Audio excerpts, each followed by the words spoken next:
for City Beat, your source for all the latest news on the city of Thompson. Only on 102.9 CHTM, your radio station. Good morning and welcome to City Beat here on 102.9 CHTM. My name is Stuart Walter and my guest this morning is Mayor Dennis Fenske. Good morning. I think we should start out. We're both wearing jerseys today. It is the Jerseys for Humboldt Day, so just talking a bit about what happened. I know you did address it at City Council on Monday, and there was a moment of silence, but we should address it now as well. Absolutely. I mean, it's unbelievable the outstanding support for the players, coaches, radio staff, and trainer and bus driver that were lost, or that were either injured or lost lives in the terrible tragedy. So it's gone national, it's gone international. My understanding is that the GoFundMe page is now at over $9.5 million. Numerous countries around the world are contributing, as well as local Canada, provincial, and local communities as well. As you mentioned, it is National Jersey Day today, so we encourage everyone to put on a jersey of choice to support the Humboldt Broncos. And the other initiative that is going is the porch light, which is basically a hockey stick, and they've added now a headset and a medic kit in honor of the trainer and the radio broadcaster, and leaving that on the front step of your homes to honor the memory of those lost and those injured. And it's also unfortunately the first of 16 funerals today for the broadcaster, the team broadcaster that was killed in the accident. So our thoughts and prayers from the city are with the city of Humboldt and the Humboldt Bronco organization as they work themselves through this terrible tragedy. You announced at City Council on Monday that the flags would be at half-mast for 15 days. Has that been extended to 16 now Yes. that there's been another fatality? Yeah, it will be added to 16 days to honor those lost in the tragedy. There was a full regular meeting of council, and it started, as it usually does, with the correspondence that's of note. There was one letter from Federal Transport Minister Mark Garneau, and it has to do with the ongoing Omnitracks and Churchill situation, which has now been almost a year that it's been dragging on. And it's specifically talking about the letter was to him was talking about the increased traffic, specifically with trucks along Highway 6. Is this Councillor Kathy Valentino brought up that she wants to have this brought back again in a more urgent manner following what happened, and I think you mentioned as well, we all know the realities of going on the bus or going on the highway. So is this something that will be escalated more intently now following what happened? Absolutely. The highway is a provincial responsibility, so we've raised it with the appropriate minister in regards to highway safety. We've also mentioned it federally, as mentioned with Minister Garneau and Minister Carr as well.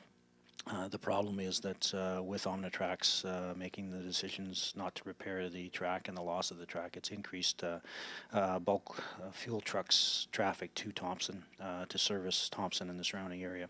So we're seeing in excess of 120 trucks a month on Highway 6. I drive that road quite regularly, and you're coming upon or trying to pass convoys of 2, 3, 4 double trucks, and it's on a clear day it's bad enough, but I can't imagine during a storm or as we move into the spring, a heavy rainstorm, things like that. So it's imperative that one, that we address that, and secondly, that people become more defensive in their driving habits in regards to, and I mentioned this yesterday, I was at the Association of Manitoba Municipalities City Caucus, and as the safety share, we talked about specifically controlled and uncontrolled intersections on highways. So be the defensive driver, make sure that you look for oncoming traffic or crossing traffic to ensure that you have a safe journey wherever you're going. There was 2 resolutions to deal with WaterX and Eric's Plumbing and Heating. This probably took up the bulk of the time at the city council meeting. I think when I was taking notes, I had about a page of 12 typed notes, the entire page, just from everything that was going on. Could you explain the whole situation of what happened, why the city's paying. I usually am able to follow most things, and I got down what people were saying, but even with everything that was said during the debate, it even started to confuse me. Sure. Well, it's a pretty simple uh, process to walk through. Unfortunately, certain councillors chose to make it difficult with false statements about what they knew and what they had reviewed with the information. So basically, what happened is that over a course of time, a water break was discovered. Direction was to the commercial owner because on commercial properties that aren't the main, if it's a service connection, the responsibility is of the property owner to do the dig and do the repair.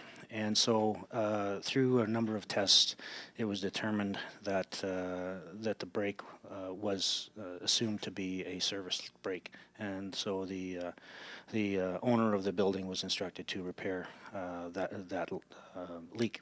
And as they performed that leak, they had hired a contractor, obviously, to perform the repair.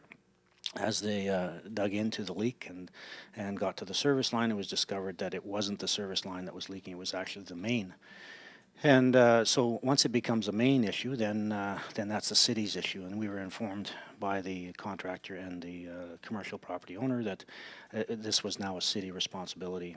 We accepted that responsibility, consulted with the Water Services Board because it was recently recent installation. And we instructed the contractor to continue the work, make the repair, and provide the bill. So in essence, 2 invoices were submitted, one from a commercial property owner for his costs and one by the contractor. We approved the work to be done. We have 2 invoices before us.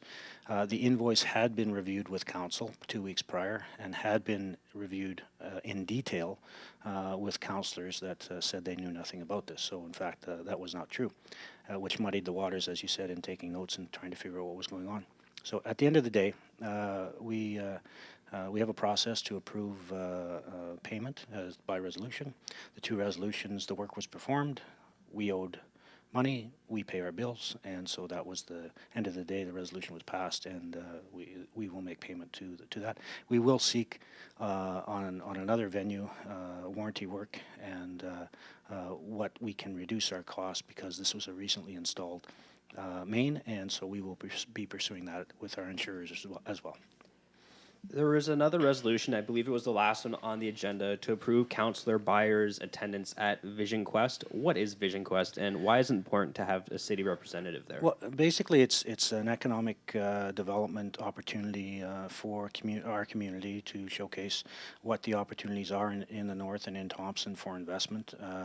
Our Councillor Byer is a representative on the North Central Community Development Board, and they were paying 50% of the cost for her to attend, and asked that we pay the other 50%.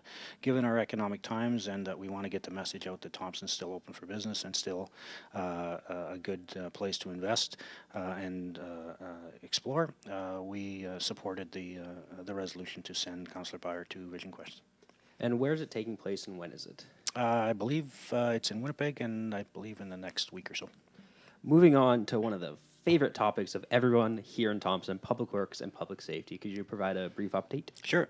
We're in the process, obviously, in a big freeze-thaw cycle that we're in. This is traditionally what happens in the spring. And so we're still removing snow, physically removing snow from the bus routes and from the school areas. Once that's done, we'll move into the residential areas. We have been opening manholes as we do get some daytime melts and water is running. We've been opening manholes and catch basins to make sure that the water drains off. Water breaks, I believe we have one on the board, and it's a little more difficult one out by the train station. We've got a lot of frost in the ground, and we're working through that. Thirdly, the topic of ice on the river. I was driving across the bridge last night coming home from a flight, and there is open water, and even flying over coming home the lakes, there's some gray spots on the lakes, so be careful of slush and weak ice. And although it's going down to something like minus 26 tonight, it's really still important to make sure you let people know where you're going, when you'll be back, and that you take safety equipment with you in case that you encounter slush or you get into the water, that you have an ability to keep yourself warm and dry. And so we would ask everybody to practice safe practices as you enjoy the spring in Thompson. As spring is just starting to rear its head, we're heading into another busy season with the non-hockey, non-winter sports side of things, and there are a few events coming up.